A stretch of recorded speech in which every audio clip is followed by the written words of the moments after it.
Karena tidak mungkin ada guru mengajar, tidak mungkin ada anak-anak belajar kalau tidak ada tempatnya. Dia menyiapkan tempat, itulah yang besar pahalanya. Karena dikumpul pahalanya gurunya, sekaligus anak-anak yang belajar, sekaligus pengurus pondok, baru diambil pahala itu disamakan dengan dikasih orang yang bersedekah itu. Makanya bukan orang yang masuk masjid itu dulu yang dijanjikan rumah di surga. Siapa? Yang bangun masjid dulu, Pak. Makanya hadis itu, mambana masjidan fid dunya lillahi ta'ala banallahu lahu baitan fil jannah. Jadi yang pertama dijamin itu dulu adalah orang punya rumah ya, tapi bukan masuk surga, punya rumah. Makanya kalau ada orang sedekah di masjid tapi tidak sholat, ya ada rumahnya cuma tidak masuk.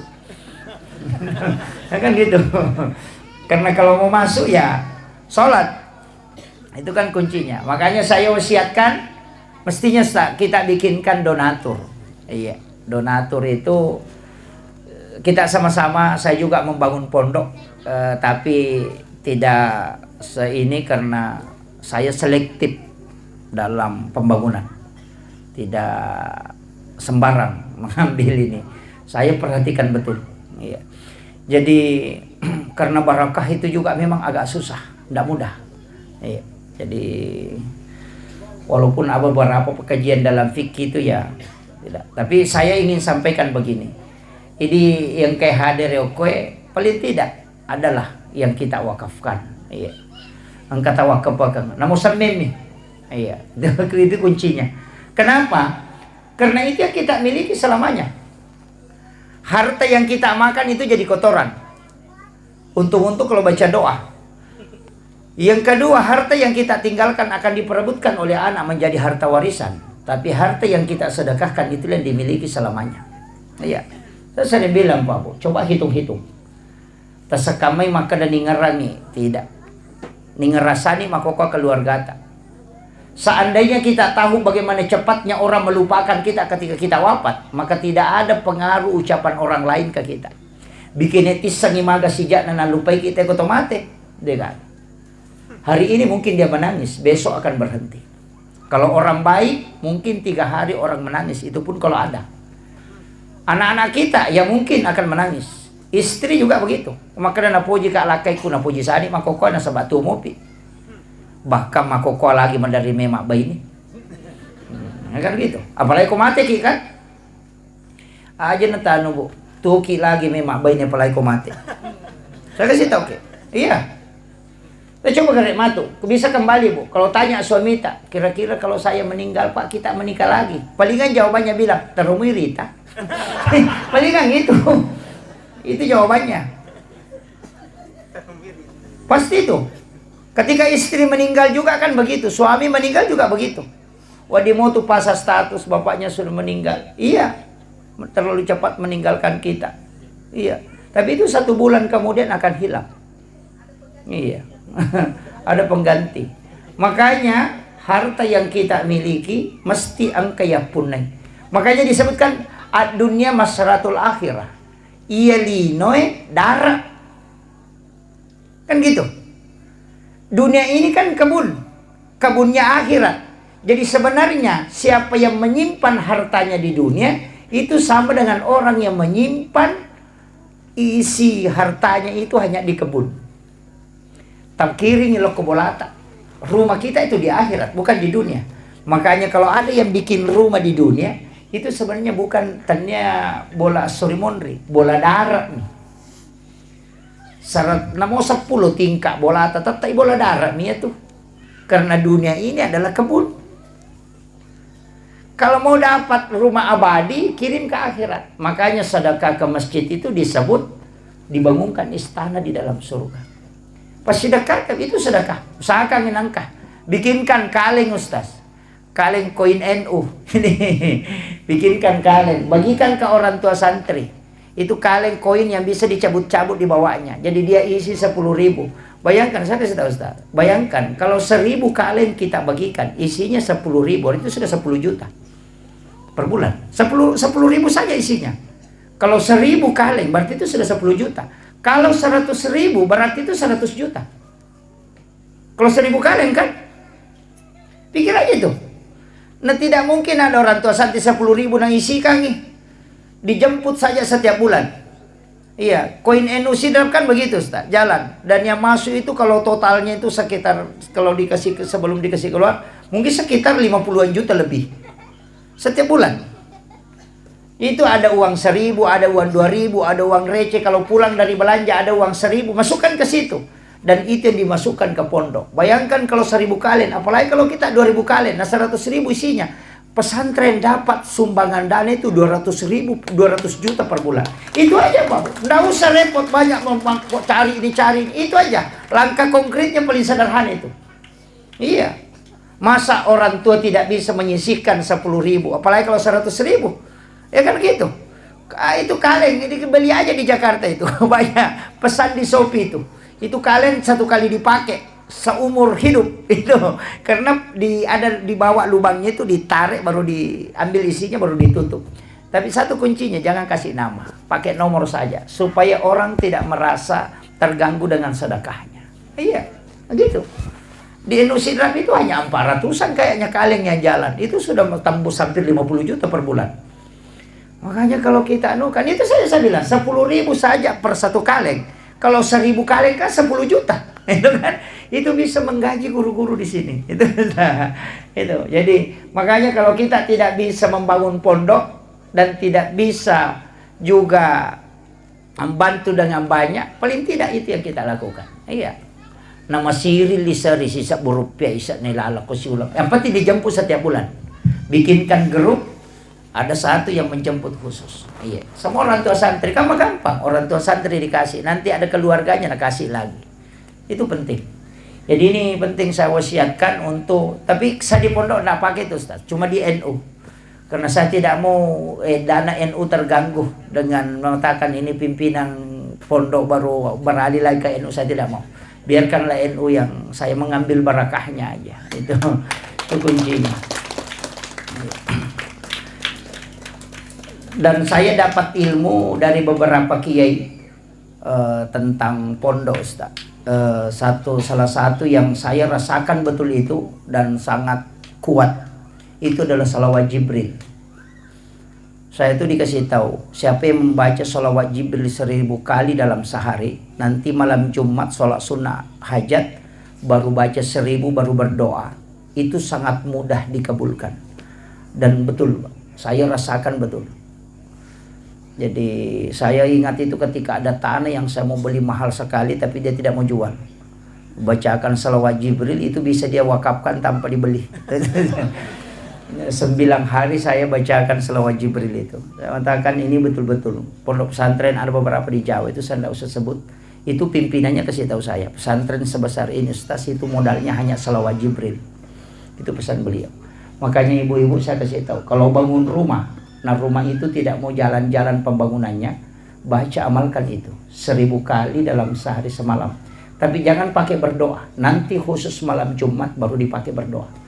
Jadi malam Sabtu hanya dibaca, malam Ahad, malam Senin, malam Selasa, malam Rabu, malam Kamis hanya dibaca sampai 1.000. Tapi nanti malam Jumat kita sholat sunnah hajat, baru baca 1.000 baru berdoa. Insyaallah tembus itu. Itu kuncinya untuk sholawat Jibril. Pokoknya apa saja, ada sesuatu yang kita mau jual tidak mau laku, tapi jangan ingat barangnya. Ya, jangan ingat. Jadi cukup minta kepada, ambil barakahnya Rasulullah. Sholawat Jibril itu sallallahu ala Muhammad. Jadi itu aja. Cuma kita pakai biasa mukaddimah. Innallaha malaikatahu yusholluna 'alan nabi ya ayyuhalladzina amanu shollu 'alaihi wa sallimu taslima. Baru kita baca 1.000 kali. Paling tidak 1 kali duduk aja. Karena sholawat Jibril itu 1 kali duduk, kalau 1.000 itu hanya 12 menit. 12 menit itu. Baca bisa dilafazkan, bisa cukup dalam hati. Tapi 1.000. Ya, mobil mau dijual, kebun mau dijual, tidak mau laku itu dipakai. Rumah dibangun tidak mau jalan itu dipakai. Bahkan kalau ada janda tidak mau laku itu juga dipakai. Tidak anak gadis itu kan gitu ya. Jadi itu dibacakan ya. Sesuatu yang tidak mau jalan itu dienukan. Dan saya tuh begitu Pak Bu, hanya tawakal dengan sholawat Jibril. Dan saya akui betul itu, bahwa ini besar pengaruhnya. Ada beberapa, bahkan ada tanah yang bersengketa itu diserahkan ke pondok. mereka yang awalnya sengketa itu langsung menyerahkan. Itu ada luar biasa, Pak. Jadi itu penting. Yang ini saya wasiatkan, ini modal ini. Ini modal. Kalau untuk anak-anakku di sini, kuncinya kalau mau berhasil itu bukan kepintaran. Satu aja. Takzim kepada 3 orang. Pertama, takzim kepada guru-gurumu. Siapa yang paling bagus akhlak dan adabnya kepada gurunya, pasti ilmunya membekas dan pasti dipakai nanti di masyarakat. Yang kedua, takzim kepada kedua orang tuamu. Itu aja kuncinya. Takzimnya ke situ. Karena kalau kau orang tua, itu yang membuka pintu langit. Jalur ilmu itu kan makanya disebut semua itu nur. Makanya kita dalam tarekat itu kan Al-Quran huwa nur, nuru Muhammad, Allahu nurus samawati wal ardi masalun nur, al-wudu'u nur, as-salatu nur, az-zikru nur, as-salawatu nur. Itu kan semua cahaya. Al-ilmu nur. Makanya itu yang mau diserap. Gabungkan semua. Makanya orang yang ada wudunya kemudian belajar, itu pasti ilmunya dipakai nanti. Tapi kalau belajar dan tidak ada wudunya, coba perhatikan, susah dipakai ilmunya. Makanya biasa ada anak-anak itu di pesantren cerdas, tapi ketika keluar tidak dipakai ilmunya.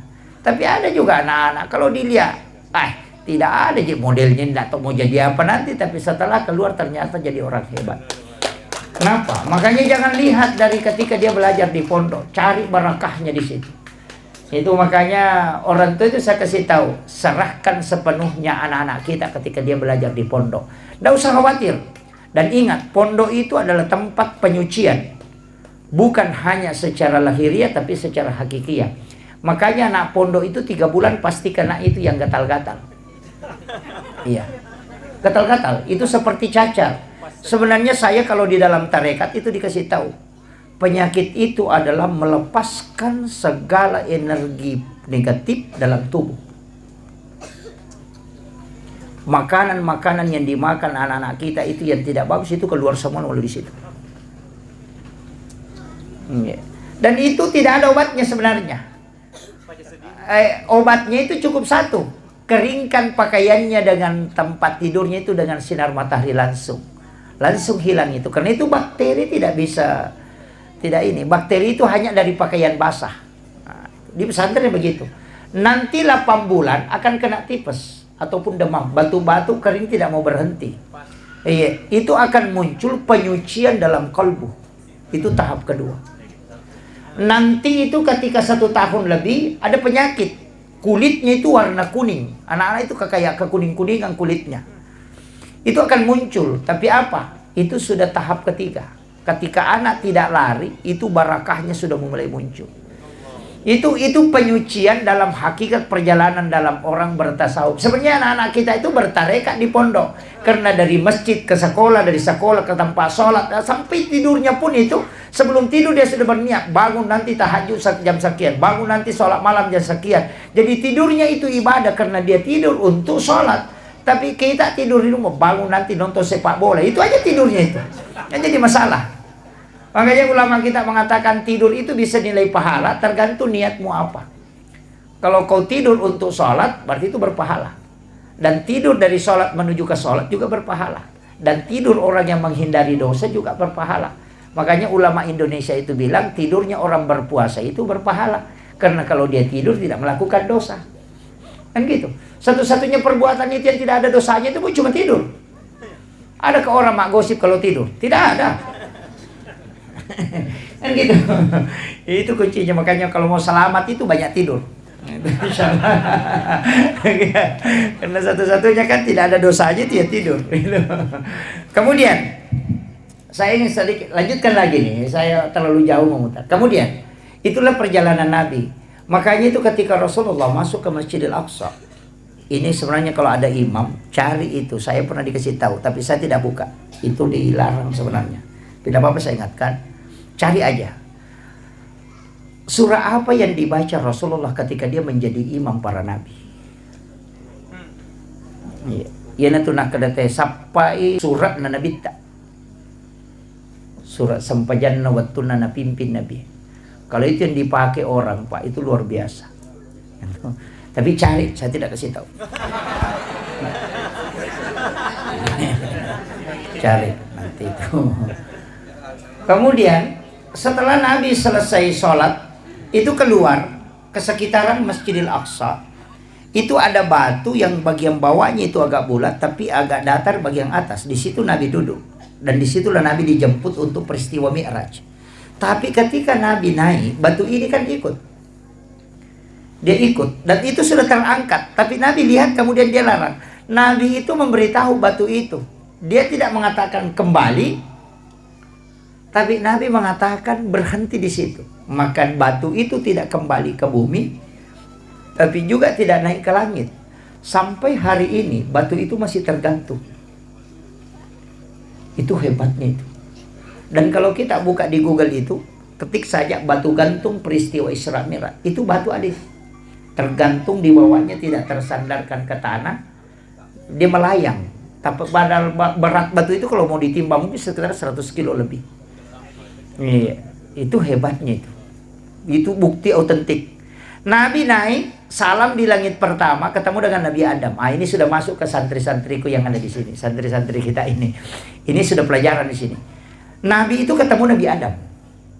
Kenapa ketemu Nabi Adam? Nabi Adam ini kan Nabi dari surga dilemparkan ke bumi. Orang yang punya jabatan tinggi kemudian turun, itu mestinya kita datangi. Iya.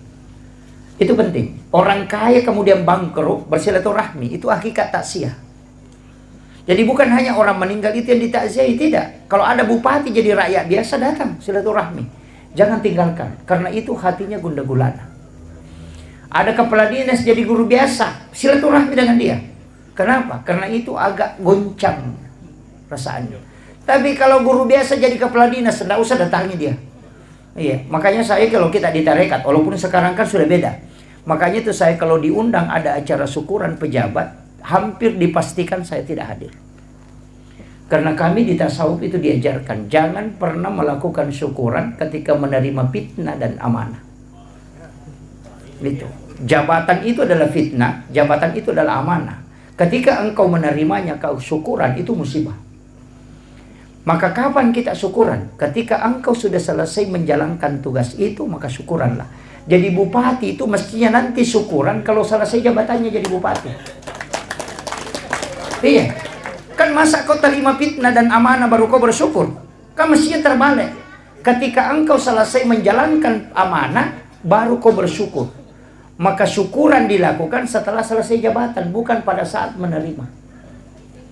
Mestinya pada saat menerima itu minta anak-anak orang-orang ulama mendoakan kita. Nanti di saat selesai baru syukuran. Kan terbalik sekarang kan? Terima jabatan langsung syukuran, itu musibah. Makanya Sayyidina Ali mengatakan seandainya ini bukan amanah yang sangat berat, maka aku lebih memilih liur anjing daripada jabatan. Karena liur anjing tidak akan ditanyai permintaan nanti kalau dia kemudian. Tapi saya setiap tarikan nafas itu akan ditanya. Makanya hati-hati juga yang ulama ini yang selalu banyak jabatannya. Penasehat inilah, jabatan inilah, ketua inilah, itu patah. Paling lama masuk surganya itu. Ini penting ini. Saya wasiatkan ini. Iya. Paling tidak kalau ia mendoakan. Ini penting saya wasiatkan. Kemudian ketika Nabi, kenapa ini Nabi ketemu dengan Nabi Adam? Itu tadi. Karena Nabi ini juga belajar sama Nabi Adam tentang ilmu alam. Anak-anakku ini mesti tahu ilmu alam dasar dulu. Makanya disitulah pelajari fisika, pelajari kimia. Itu kan anak-anak yang awal-awal kan. Naik ke langit kedua, siapa yang dia ketemu? Nabi Isa dengan Nabi Yahya. Dua Nabi ini kan mudah. Dan ini Nabi kan agak unik. Karena dia tidak mengikuti hukum alam. Nabi Isa lahir tanpa bapak. Nabi Yahya lahir dari ibu yang sudah menopause. Itu tidak melalui hukum alam. Di dunia ini kan ada binatang yang tidak ada jantannya. Itu cacing, hanya betinanya saja. Kalau cacing itu kan tidak ada jantan. Tapi orang yang hidup itu tanpa bapak, bisa lahir tanpa bapak, itu Nabi Isa. Tapi juga Nabi Yahya lahir dari wanita yang sudah menopause. Apa maknanya ini? Kan begini, Nabi Isa itu kan anaknya Maryam. Maryam itu kan dipelihara oleh Nabi Zakaria. Dan Nabi Zakaria ini kan melahirkan anak satu yang namanya Nabi Yahya inilah. Jadi Nabi Yahya dengan Nabi Isa itu adalah dua nabi yang muda, itu hampir seumuran. Kan Nabi Zakaria tidak punya keturunan, makanya diambillah kemenakannya. Dia cari, oh ini ada anak gadis ini bisa dipelihara. Diambillah, umur 8-9 tahun. Dia bawa ke rumahnya, bikinkan bilik, dan itu tidak ada jendelanya. Dan itu pesan ulama kita, kalau ada bilik gadis itu jangan kasih jendela. Supaya aja celing. Minta mana tahu lalu. Jadi bisa dibikinkan tapi lubang angin. Kemudian yang kedua, yang pegang kunci pintunya itu Nabi Zakaria.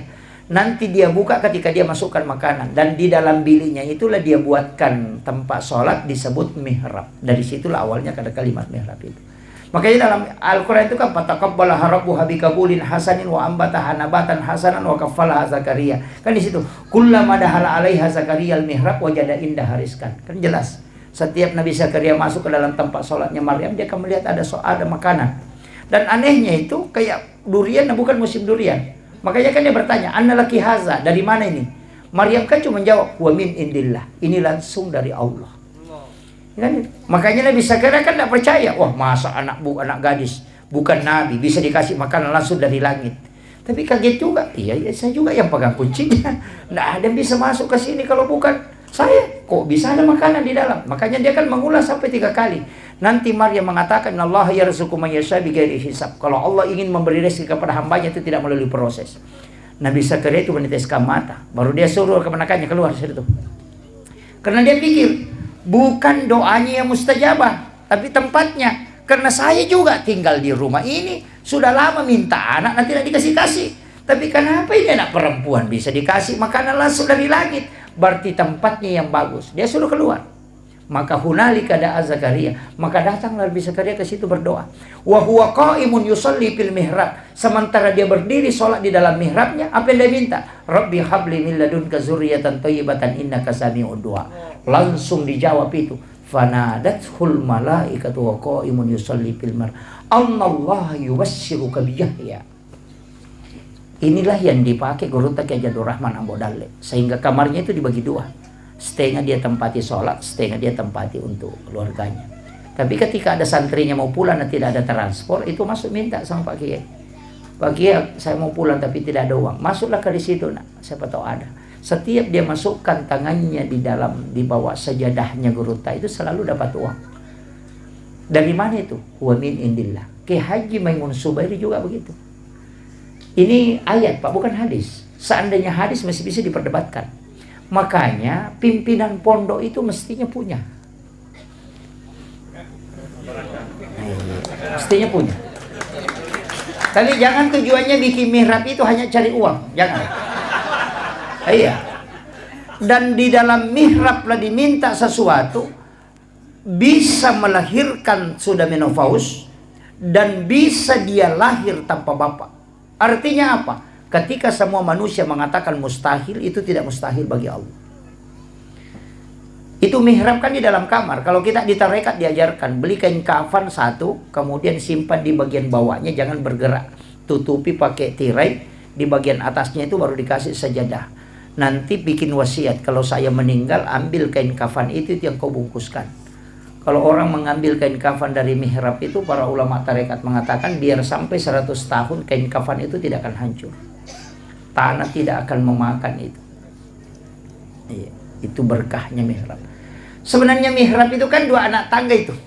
2 anak tangga. Makanya dari situlah kenapa sajadah imam itu 2 lapis.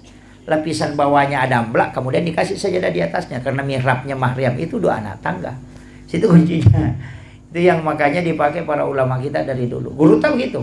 Guru tahu kayak Jadul Rahman Ambo Dalle. Sampai yang pengawalnya Guru Ta ini kemarin yang saya ketemu di Palembang, dia bilang, Guru Ta itu pernah, saya lihat langsung itu uang terikat itu dibawa bantal yang dia tempati baring itu.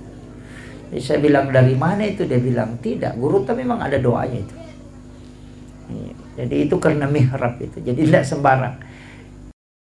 Sama aja kalau ibu-ibu yang di sini punya penyakit, dokternya sudah angkat tangan, jangan menyerah. Nah, dokter itu kan mengobati, bukan menyembuhkan. Iya, coba cari, apakah ada dokter di pamflet dokter di seluruh Indonesia dia tulis menyembuhkan penyakit kanker? Tidak ada. Yang dia tulis itu mengobati penyakit kanker. Iya, menyembuhkan tidak ada. Kalimat menyembuhkan itu urusan Allah. Kalimat mengobati itu urusan manusia. Makanya kalau pergi berobat, jangan berharap sembuh dari dokternya. Makanya kasih tahu, dok, saya sakit, minta diobati. Baru setelah itu minta kepada Allah supaya disembuhkan. Kita keliru, minta sama dokternya supaya kita sembuh dari penyakit. Tak balik, tidak sembuh itu. Karena Allah bilang bukan di situ kalau sembuh. Dia cuma berobat, mengobati. Kalau sembuh minta sama saya. Kan gitu. Makanya dokter itu cuma tulis mengobati penyakit kanker, mengobati asam urat. Tidak ada tidak tulis menyembuhkan penyakit kanker. Tidak ada. Jadi kalau pergi berobat nah habis suwanta dan tidak sembuh, jangan marah-marah. Aja tamacai maka dia nasau capu didikun maka memi dokter ubure dia nak lupa sawi. Kan gitu kan? Ini nih yang harus dirubah ini. Kadang kalau kita datang berobat, itu kita mengatakan nanti sembuh dari sini. Enggak. Ini diobati. Makanya Allah yang Maha Penyembuh. Itu kuncinya. Kemudian, apa kelebihannya Nabi dua ini? Nabi Yahya itu dihindari dari dosa. Nabi yang sudah dijaga betul oleh Allah. Kalau Nabi Isa itu ahli kedokteran. Dia bisa menghidupkan orang mati. Kalau dokter kita mematikan orang hidup. Sebagian dan semua hidup.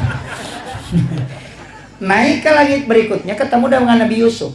Nabi Yusuf ini kan sebenarnya orang aneh.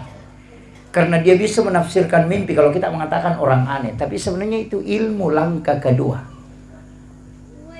Jadi kalau orang tahu itu ilmunya Nabi Yusuf. Itu ilmu. Guru tak Prof. Nasaruddin Umar paling bahas itu tentang mimpi. Itu sampai pembagiannya. Itu kan luar biasa kalau itu dibuka. Sebenarnya mimpi ini kalau diretas. Itu banyak orang geleng-geleng kepala. Karena wali pakai jalur itu. Iya, kenapa guru tak Kiai Abdul Rahman Abu Dalib bisa khutbah di dua tempat? Sekarang kan kita juga bisa berada di dua tempat dalam satu waktu ketika kita video call kan? Iya. Ketika kita video call, kita bisa berada di Bulukumba, tapi sekalian juga bisa berada di Makassar dalam satu waktu dan tempat. Itu HP hanya layar, kaca dan juga besi. Tapi kenapa ada manusia kelihatan di dalam? Itu dengan layarnya kelihatan, gambarnya kelihatan, suaranya. Nah, tidak ada kabel. Itu kita pakai jaringan seluler dan masih pakai alat. Ulama itu jaringannya di kalbu, makanya itu akan tercermin langsung terangkat. Sekarang kan ada hologen. Itu kan, itu sudah muncul itu. Dan inilah yang dipakai ulama dulu. Cuma itu tidak diretas. Kenapa dikaitkan dengan mimpi? Kalau orang mimpi itu kan bisa melihat, padahal matanya tertutup.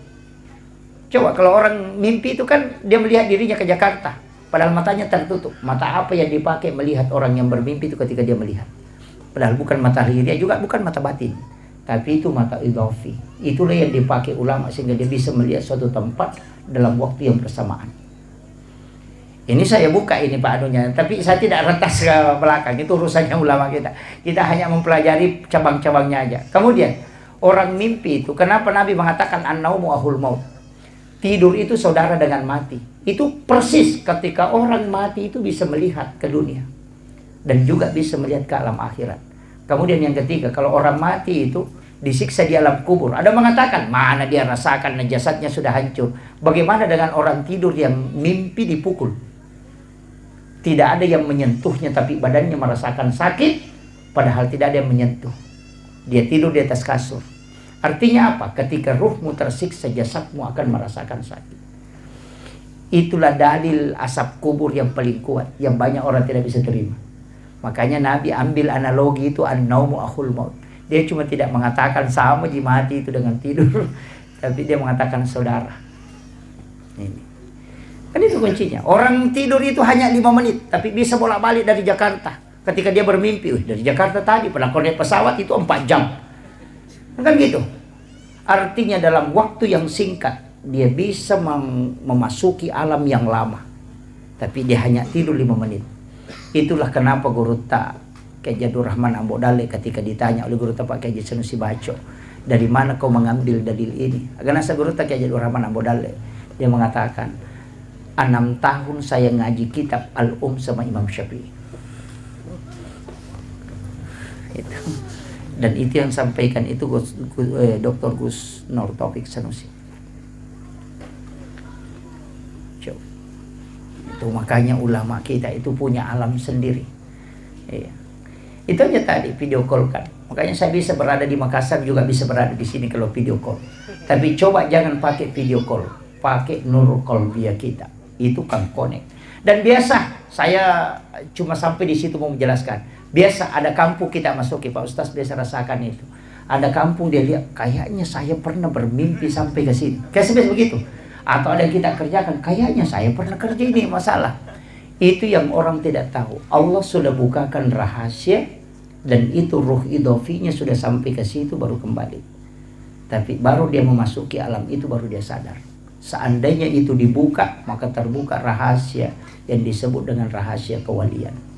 Cuma sampai di situ saya bahas, saya tidak akan lanjut. Itu ulama-ulama kita dulu pakai itu. Kemudian ketemu Nabi Yusuf tadi ini kan. Nabi Yusuf itu bendahara negara, Pak. Itu menteri keuangan. Cuma Nabi Yusuf itu enaknya karena dia di terungkui jolo. Masuk pula terungkungnya menjadi bendahara negara, menjadi menteri keuangan. Yuk video ke Indonesia, pajak pi menteri napi terungkung. Terbalik kan? Jadi itahang jolo napa manci menteri. Yuk ini manci menteri jolo napi itahang. Itu kan anunya. Kemudian Nabi Yusuf ini kan sebenarnya ahli ekonomi. Makanya Nabi Rasulullah itu belajar bagaimana mengelola keuangan negara itu sama Nabi Yusuf. Naik ke atas ketemu Nabi Idris, Nabi yang bisa membaca ilmu dari sayap malaikat dan dia menguasai 72 bahasa. Makanya disebut Nabi peletak dasar tulis menulis dan juga arsitektur modern itu Nabi Idris. Karena Kuba itu dibuat oleh Nabi Idris. Itu piramida juga itu Nabi Idris. Itu hebatnya. Makanya anak-anakku mesti belajar arsitek, belajar ekonomi, belajar ilmu alam. Itu kenapa? Karena Nabi Isra Mi'raj itu mencapai semua puncak itu. Itu tahapan. Seandainya itu diambil itu profesor di segala bidang. Makanya Nabi itu kan begitu, belajar sama Nabi Idris. Dan Nabi Idris, apa hebatnya Nabi Idris ini? Satu-satunya Nabi juga yang memang itu ketika dia membaca simbol, itu hebat sekali itu. Makanya sampai bintang-bintang itu dia bisa baca itu. Jadi makanya ilmu alam, ilmu astronomi itu pelajari.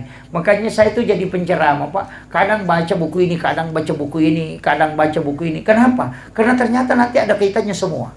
Ilmu otot itu luar biasa dulu. Sampai-sampai itu saya mengatakan, oh ini semua yang disalahkan orang.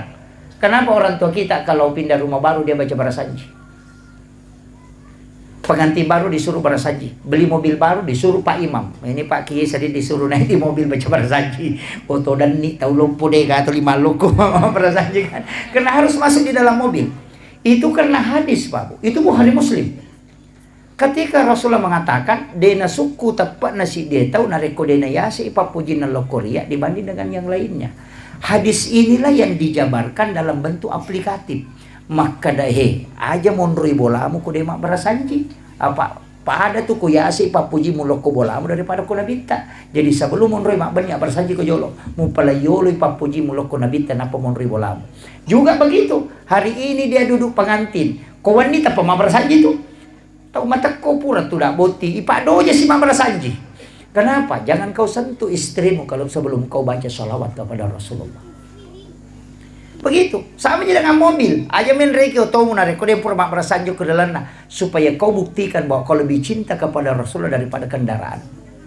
Itu kuncinya. Sama aja kenapa? Kayak bangun masjid. Saya dapat itu. Ada ilmu itu dari para ulama dan saya pakai sampai hari ini. Kalau bikin rumah, bikin masjid jangan kasih genap. Usahakan ganjil. Biasa kan kata bangun masjid ukuran 20 kali 20. Tuh 5 pengewa pakai sarannya teman. Dan masih cocok. Korea Selatan, Korea Utara gitu. Iya. Iya. Rumah juga begitu. Rumah yang genap hitungannya itu dia namanya aku rote kutilale aku tanya bene nama pakai masih balakai anak aku tuh 5 roca si roca. Dia namanya medece. Magai. Ternyata ulama dulu sudah pakai dan ketika ditarik dalam dalil ternyata ada. Allah itu adalah ganjil dan menyukai sesuatu yang ganjil. Maka bikinlah tempat yang ganjil supaya Allah senang, suka dengan itu. Dan sesuatu yang disukai Allah tidak mungkin ada musibah di dalamnya. Makanya seorang tua dulu itu bikin tangga, anak tangganya itu ganjil. Kalau bukan 11, 13. Bikin juga baloknya itu ganjil semua itu. Kan gitu. Rumahnya saja itu tiangnya kan 55. Mulai dari 5 waktu sholat. Kenapa 55 kan? Kemudian yang kedua, ganjil juga itu supaya Allah menyukainya. Bahwa sesuatu yang ganjil itu disukai oleh Allah. Supaya rumahmu ada berkah di dalamnya, usahakan itu. Jadi itu hitung-hitungan begitu sudah dipakai ulama dulu. Cuma orang sekarang itu selalu menyalahkan. Yang sudu atap itu kan tingkatannya juga 3. Dia mengatakan Islam, iman, dan ihsan. Itu kan dia pakai. Makanya luar biasanya ilmu ulama dulu itu luar biasa. Dia sudah menjabarkan. Bahkan saya pernah bahas itu. Bahwa kue-kue orang Bugis itu sebenarnya kue yang berbahasa Arab. Cuma dia barongko dari kata barokah. Iya kan? Suwalla dari kata solawat. Iya. Itu kan ulama kita dulu pakai itu. Iya. Kan barokah. Oh pilih makan lagi barongko. Solawat makan lagi suwalla. Itu ada Al-Katiri min din. Al-Katiri sholat karena Imam Al-Katiri yang mengajarkan itu. Kan itu semua tapi berubah kan. Makanya ulama kita dulu itu hebat. Iya. Makanya menyalahkan ini kami gak makoko tuh. Napa cidi kita na baca magala mapasalah. Tapi makre guru tama komema tuh kung katau cidi mina paham magala mapasalah. Pak de napa ada napahangnya salah nih. Nah itu. Makanya sampai sekarang itu saya selalu mengatakan, saya itu begini. Saya pakai dalil sederhana aja. Orang yang selalu membidahkan itu mengatakan masuk neraka, saya cuma pakai satu dalil. Saya tidak pakai ayat. Dalil apa itu saya dalil penglihatan. Itabani. Guru take aja asad, mamaulu mameraja. Guru take aja Abdul Rahman Ambodale mamaulu mameraja. Guru take aja Abdul Muin Yusuf maulid Isra Mira. Baca doa tahlilan. Kalau semua itu adalah bid'ah, tidak mungkin dia jadi wali. Nah dia pelakunya kan. Coba lihat nama-nama ini. Iya ko bid'ah iya ro maulid. Na guru take aja Abdul Rahman Ambodale. Lailak na sebab macam ni mamaulu. Tapi apa yang terjadi? Dia jadi wali. Artinya segala sesuatu yang dilakukan ini itu tidak dibenci oleh Allah dan Rasulnya. Karena tidak mungkin dia menjadi kekasih Allah kalau itu tidak baik. Dan orang yang dianggap baik itu yang selama sampai mati. Kalau kayak saya kan belum tentu. Ajak kama gimpe kak capana. Kami ustaz makoro. Entah? Lau kiru capana. Bagaimana? Yang dijamin itu yang meninggal dia waliullah sampai wafat. Dan pasti amalannya itu terjaga karena dia tersambung langsung dengan Nabi. Itu aja kuncinya Pak. Makanya saya mengatakan tacuriban ni guru tak dia namun kisalalalong. Namana satu mancaji wali. Iya ku ya tutul lima kali. Kemudian coba garek balik. Tasapato si garek tutul lima pasalai yang kagak guru nama mancaji wali. Tidak ada kan? Oleh karena si wali-wali daya kan. Itu aja. Makanya saya sampaikan. Jangan lepaskan ini. Maka di guru takali sidendreng almarhum. Agak jero kau-kau. Kayu kapo itu. Maka di namo itu kaju kau-kau enak. Marapo tuh. Tapi namo aju kau-kau mi kong kamu mau nerima dengi.